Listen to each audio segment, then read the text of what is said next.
PR 309 इकाई संख्या 2 उप इकाई 2.3 की इस ऑनलाइन कक्षा में सभी का स्वागत है। अध्याय 2 स्याही सूखने की विधि मेथड ऑफ इंक ड्राइंग से संबंधित है। स्याही का सूखना मुद्रण के पश्चात कागज़ पर जमी स्याही से संबंधित है। मुद्रित स्याही के कागज़ पर स्थानांतरित होने के पश्चात निश्चित समय पर सूखने से मुद्रण गति के अनुसार समस्त कागज़ों का मुद्रण और समस्त कागज़ों के मुद्रण में होने वाले सेट ऑफ जैसे किसी मुद्रण दोष को रोकना आसान होता है। कागज़ पर मुद्रित स्याही के सूखने के संबंध में अनेक विधियां हैं। उनमें एक विधि जमना प्रेसिपिटेशन है। प्रेसिपिटेशन का मतलब जमने का मतलब डिपॉजिट होना। डिपॉजिट होने का मतलब एक लेयर के तौर पर स्थापित हो जाना और सूख जाना। जब किसी स्याही का पिगमेंट ना तो एब्जॉर्ब होता है पेपर सरफेस में, ना ही हवा में एवापोरेट होता है, बल्कि पिगमेंट कागज़ पर डिपॉजिट होकर के एक समान परत के रूप में इमेज बना लेता है। उसे हम प्रेसिपिटेशन मेथड कहते हैं। यानी एक स्याही के सूखने की विधि है जिसमें स्याही किसी सरफेस पर जम जाती है और सरफेस में न एब्जॉर्ब होती है, न ही सरफेस से एवापोरेट होती है।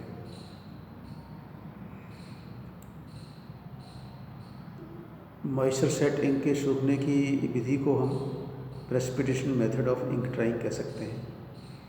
यानी नमी आधारित स्याहियाँ जो सूखती हैं वो प्रेसिपिटेशन विधि से सूखती हैं। इस प्रकार की स्याही में दो प्रकार के कंपोनेंट्स होते हैं, जो एक वाटर सॉल्युबल होता है, एक वाटर इंसॉल्युबल होता है। वाटर इंसॉल्युबल कंपोनेंट को रेजिन कंटेनिंग पिगमेंट कहते हैं। यानी पिगमेंट मिश्रित रेजिन जो है वाटर इंसॉल्युबल होती है, यानी पानी में नहीं घुलती है। और दूसरा कंपोनेंट ग्लाइकोल वेहिकल पानी में घुलनशील होता है, वाटर सॉल्युबल होता है। इन दोनों कंपोनेंट के क्रिया के कारण प्रेसिपिटेशन की जो एक्टिविटी है वो संपन्न होती है। प्रेसिपिटेशन का संबंध मॉइस्चर सेट इंक से है। मॉइस्चर सेट इंक वे हैं जिनमें ग्लाइकोल वेहिकल का प्रयोग किया जाता है और ये स्याहियाँ प्रेसिपिटेशन द्वारा सूखती हैं।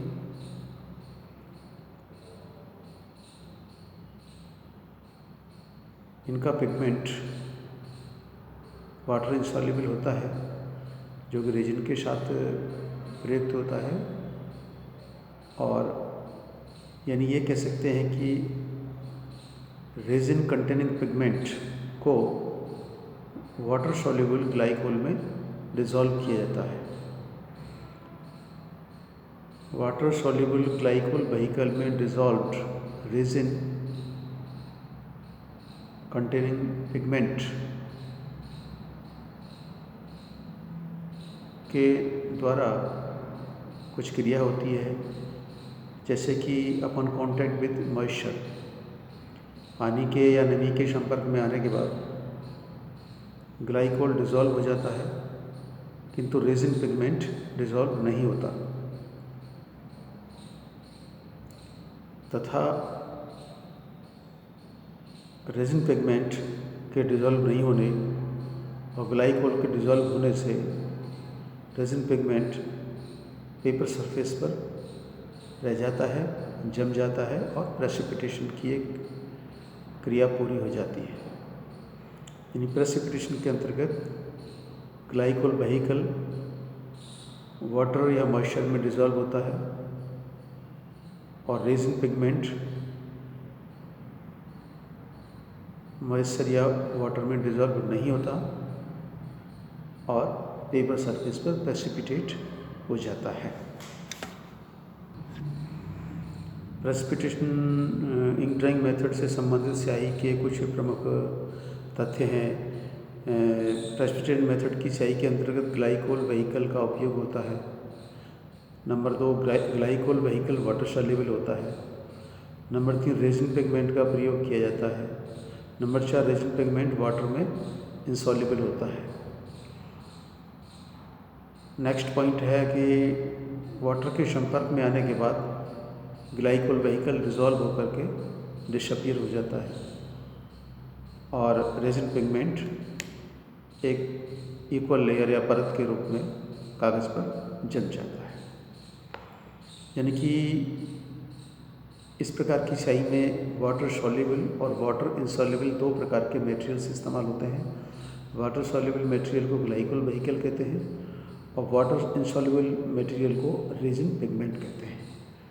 तो water soluble glycol vehicle dissolve होता है और water insoluble resin pigment surface पे प्रेसिपिटेट हो जाता है। प्रेसिपिटेशन मेथड वाली स्याही के लाभ हो सकते हैं, जैसे कि नंबर 1, यह पेपर सरफेस पर सूख सकता है। पेपर सरफेस के अंतर्गत नॉन पेपर सरफेस प्लास्टिक है या मेटल पर भी यूज हो सकता है।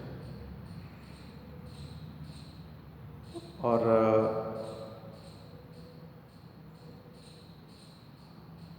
पेपर के वैकल्पिक साधनों को प्रिंटिंग इंक के सरफेस के तौर पर हम यूज कर सकते हैं।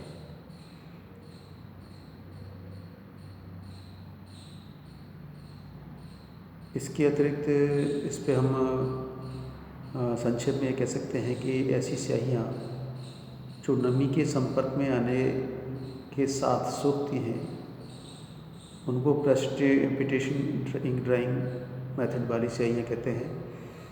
यानी मॉइस्चर सेट इंक के सूखने की विधि का संबंध प्रेसिपिटेशन से है और प्रेसिपिटेशन विधि का उपयोग करने वाली स्याहियाँ मॉइस्चर सेट इंक कहलाती हैं। प्रेसिपिटेशन मेथड में स्याही का वेहिकल वाटर डिज़ोल्व होता है और स्याही का रेजिन पिगमेंट वाटर इंसॉल्युबल होता है।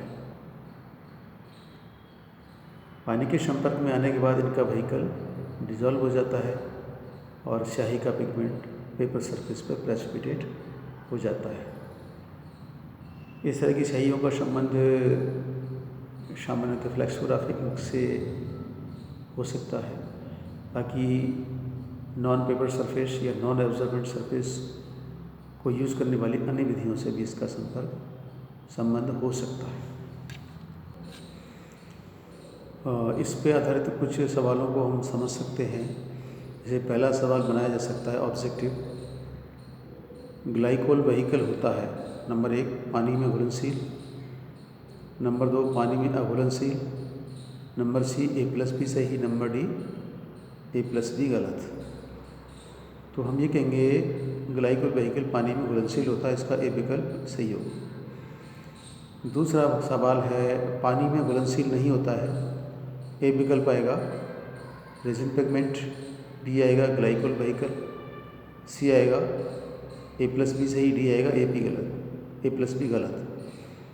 तो हमारा जो ग्लाइकोल वेहिकल है वो पानी में अघुलनशील यानी नॉन सॉल्युबल या इनसॉल्युबल होता है। तीसरा सवाल आएगा कि मॉइस्चर सेट इंक के कंपोनेंट्स हैं, ए विकल्प आएगा पानी में घुलनशील ग्लाइकोल वेहिकल, बी आएगा पानी में अघुलनशील रेजिन पिगमेंट, सी आएगा A+B सही, डी आएगा A+B गलत।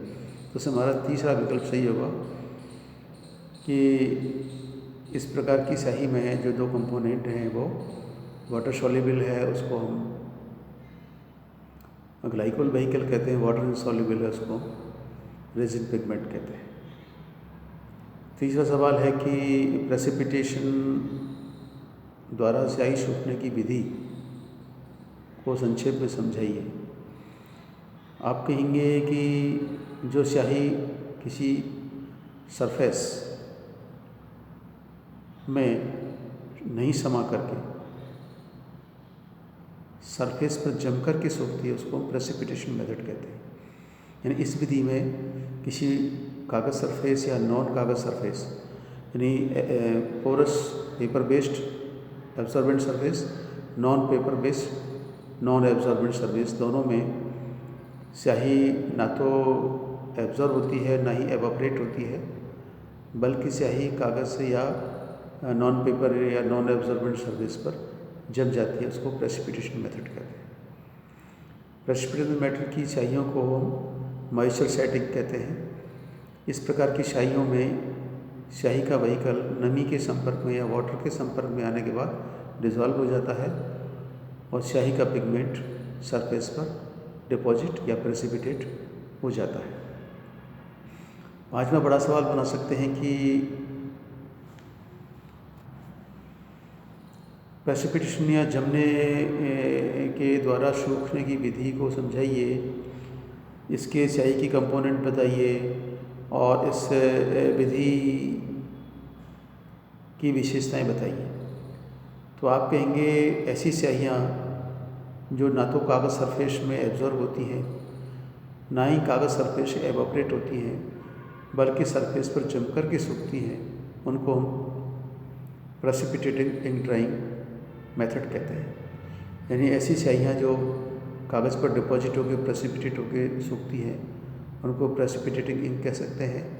और प्रेसिपिटेटिंग इंक को हम मॉइस्चर सेटिंग कहते हैं। यानी मॉइस्चर सेटिंग नमी से प्रभावित होकर के सूखने वाली स्याहियों को हम मॉइस्चर सेटिंग कहते हैं और मॉइस्चर सेटिंग के सूखने की विधि को प्रेसिपिटेशन मेथड ऑफ इंक कहते हैं। यानी प्रेसिपिटेशन मेथड ऑफ इंक जो है वो मॉइस्चर सेटिंग के लिए अप्लाई होता है। इस प्रकार की स्याहियों में दो कंपोनेंट होते हैं, पानी में घुलने वाला ग्लाइकोल व्हीकल और पानी में नहीं घुलने वाला रेजिन पिगमेंट। पानी के संपर्क में आने के बाद ग्लाइकोल व्हीकल डिज़ोल्व हो जाता है और रेजिन पिगमेंट पानी में घुलनशील नहीं होने के कारण सरफेस पर रह जाता है और डिपॉजिट होकर प्रेसिपिटेट हो जाता है। इस प्रकार की विधि या प्रेसिपिटेशन मेथड ऑफ इंक या मॉइस्चर सेटिंग के संबंध में कुछ प्रमुख बिंदु हैं। जैसे इनमें दो कंपोनेंट होते हैं, एक जल में घुलनशील, एक जल में अघुलनशील। जल में घुलनशील कंपोनेंट को ग्लाइकोल व्हीकल कहते हैं और जल में अघुलनशील कंपोनेंट को रेजिन पिगमेंट कहते हैं। ग्लाइकोल व्हीकल जल में घुलनशील होता है और रेजिन पिगमेंट जल में अघुलनशील होता है। इस प्रकार की स्याहियाँ मॉइस्चर सेटिंग कहलाती हैं। ये पेपर सरफेस और पेपर के सब्स्टिट्यूट नॉन एब्जॉर्बेंट सरफेस के लिए भी उपयोगी होती हैं।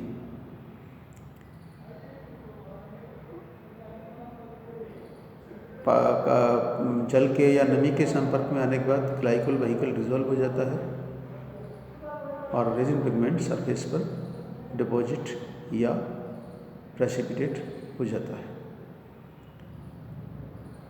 और इसका सबसे बड़ा फ़ायदा यह है कि ये किसी भी प्रकार के सरफेस के लिए उपयोगी हो सकता है। पोरस सरफेस है, नॉन पोरस है, एब्जॉर्बेंट है, नॉन एब्जॉर्बेंट है, पेपर है, मेटल है, प्लास्टिक है और जो भी छपने वाला तल है, उसमें प्रेसिपिटेशन मेथड की स्याहियाँ अप्लाई की जा सकती हैं। इस तरह से हमने प्रेसिपिटेशन मेथड, उसका मॉइस्चर सेटिंग से संबंध, उस पर आधारित ऑब्जेक्टिव, शॉर्ट आंसर और ऐसे टाइप सवालों को हमने अभ्यास किया है। इस का 1 नंबर का, 2 नंबर का, 4 नंबर का सवाल आ सकता है, इसलिए इसके ई लेक्चर को सुन करके, देख करके आप संक्षिप्त नोट बना सकते हैं और इन संक्षिप्त नोट्स को टेस्ट और मुख्य परीक्षा के लिए लास्ट मिनट प्रिपरेशन या अंतिम क्षण की तैयारी के तौर पर दोहराने के लिए, याद करने के लिए तैयार कर सकते हैं। इस कक्षा में आने के लिए सभी छात्रों का बहुत बहुत धन्यवाद।